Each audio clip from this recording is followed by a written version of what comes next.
As congregações gerais antecedem ao conclave e é um lugar onde todos têm voz, todos os cardeais, os votantes e não votantes. De que forma acontece essa reunião dos cardeais, que se chama Congregação Geral? Como é que é ali, a estrutura lá dentro, como é que os senhores podem participar, como é que se propõe o diálogo, como é que é organizada? Ela é uma reunião, vamos dizer assim, dos cardeais, de todos que vêm a Roma, né? Convidados ou convocados para o conclave. E a agenda é aberta, né?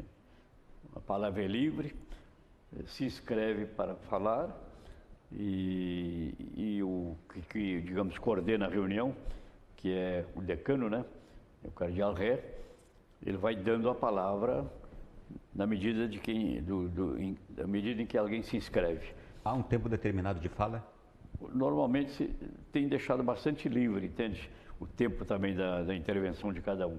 Mas se pede que, na medida do possível, seja sucinto. A pessoa porque se inscreve antes? Há muitos inscritos. Se inscreve antes? Previamente?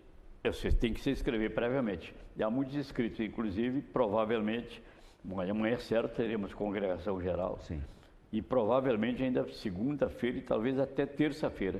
Porque para dar oportunidade a todos, né, que desejarem se manifestar, que possam se manifestar. A forma de se manifestar é escrita, oralmente, à vontade? É à vontade. A maioria se escreve, né, o texto. O texto para ficar um pouco dentro do limite de tempo, né? Uhum. Porque quando a gente fala muito espontaneamente, digamos, a fala se estende e você está tirando o tempo de outros que querem intervir. Então, acho que, enfim, praticamente todos escrevem. Eu acho que eu vi um só, mais ou menos, falando espontaneamente. Quase todos escrevem. Pode usar a língua do inglês, né? São 6 línguas, geralmente se usam nessas reuniões, como nos sínodos, né? É o italiano, o alemão, o francês, o inglês e o espanhol. E o português também estava ali colocado como uma língua pela qual você pode se expressar também nas suas intervenções. Portanto, há um serviço de tradução. Sim, que claro. Os senhores todos acompanham há tudo na sua língua. Há uma tradução, né, simultânea.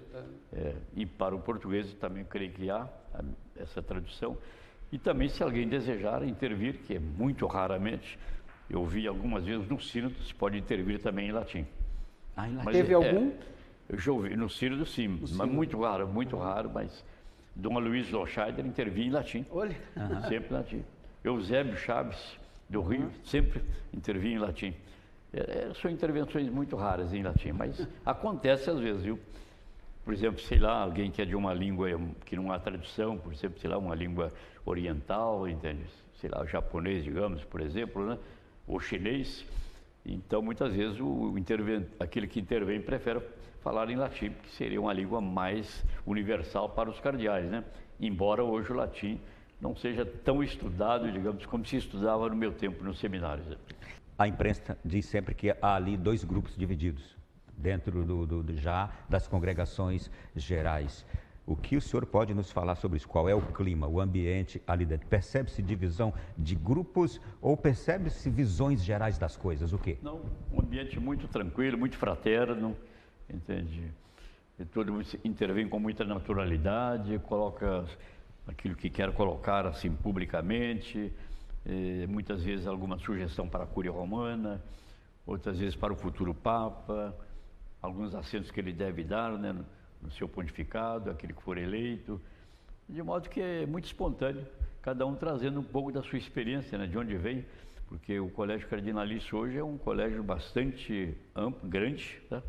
E representado por muitas pessoas de vários lugares. Hoje mesmo estava conversando com o bispo da Mongólia, né? Ele só tem 1.500 católicos na Mongólia. A Mongólia tem 3 milhões de habitantes e 1.500 católicos. Os demais são budistas. Então é muito interessante, né? Eu até brincava com eles, então você pode dar assistência pessoal a cada um. É claro que posso dar assistência pessoal, mas muito diferente, por exemplo, do Brasil, né? Da América do Norte, dos países da América Latina em geral, mesmo da Europa, né? Onde a maioria é católica, né? Então, o trabalho é mais difícil, mais exigente, exige mais tempo, mas enfim, é um colégio muito rico, né, em termos de representação. A gente se enriquece muito ao ouvir cada um falando, entende? Essa é a riqueza dessas congregações gerais, né? Isso porque são muitos cardeais, é a oportunidade de conhecer, trazer o senhor levar a experiência do Brasil, o senhor conhecer a experiência dele da Mongólia, claro, e outros cardeais também. Claro, é muito rico nesse sentido. Cada um traz a sua experiência, a sua cultura, a sua formação, os seus desafios que enfrenta, né? A sua ação evangelizadora, que enriquece muito num clima muito fraterno, entende? A única exposição que tivemos foi uma exposição da parte financeira, né? Que foi colocada pelo cardeal Marques, né? Em nome do conselho, né? Que cuida da parte de finanças, eu acompanho nessa parte, e uma reflexão teológica feita pelo abade beneditino do mosteiro da Basílica de São Paulo, Extramuros. Sempre que termina aquele período da congregação geral, minutos depois a sala de imprensa divulga uma relação de temas que foram abordados naquele dia. Então, não é por ordem temática se trata, é aleatoriamente, cada um vai chegando e manifestando, claro.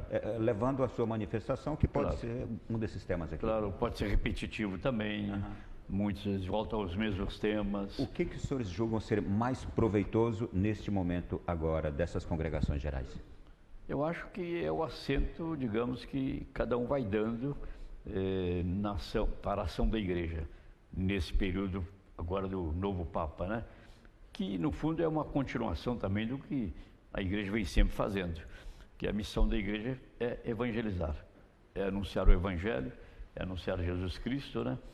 E esta é a razão de ser da igreja, como dizia o Papa Paulo VI. Se a igreja não evangelizar, ela perde a razão de sua existência. Então esse acento. Agora, como evangelizar também no mundo de hoje, com os desafios novos que a igreja vai enfrentando. Há um processo de continuidade, evidentemente, porque a igreja conserva, né, o depósito da fé, transmitido pela tradição, né, e também pela Sagrada Escritura.